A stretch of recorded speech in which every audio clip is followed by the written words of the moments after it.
Hello, cette vidéo fait suite à celle à propos des quiz d'entrée et sortie.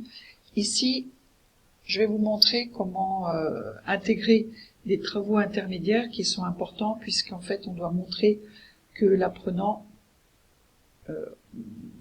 accroît ses compétences, qu'il suit en fait ce qu'on leur transmet, et il faut avoir des preuves de ce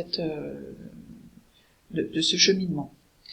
Donc ici je vous montre un programme pédagogie inclusive.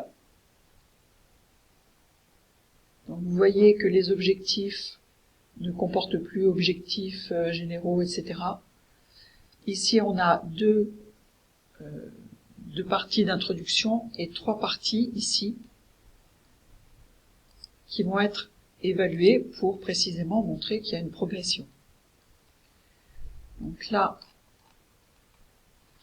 je vais dans l'espace ici, vous allez voir, donc vous retrouvez ici le quiz d'entrée et quiz de sortie, et là les 3 parties qui chacune va attester de la compréhension de chacune des parties.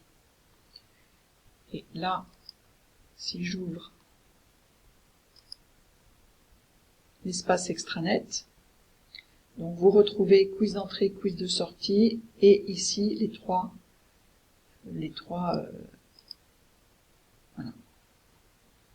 parties.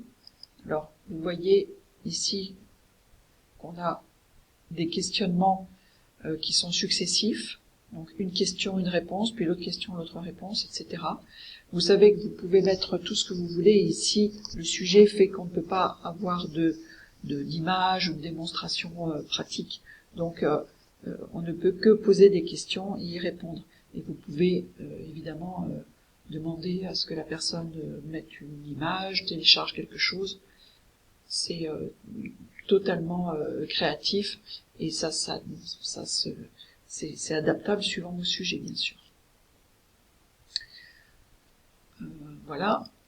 Hop, je reviens ici. Au passage, je vais revenir là pour vous montrer, donc là, les évaluations. Vous voyez que là, c'est l'évaluation des besoins.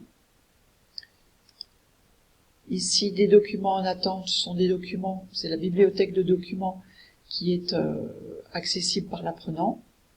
Les émargements, ça vient plus tard, etc.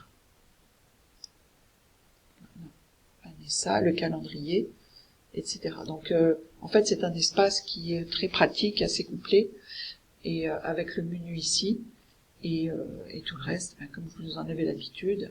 Et surtout, prenez bien attention que les apprenants remplissent bien tous ces documents. Voilà. Qu'est-ce que je voulais vous dire d'autre? Non, c'est tout. Donc oui, je vais aller ici, je ne sais pas si c'est nécessaire, mais voilà, pour créer les séquences, les TP e-learning, c'est comme celle que je vous ai montrée pour créer les quiz. Alors si on va là,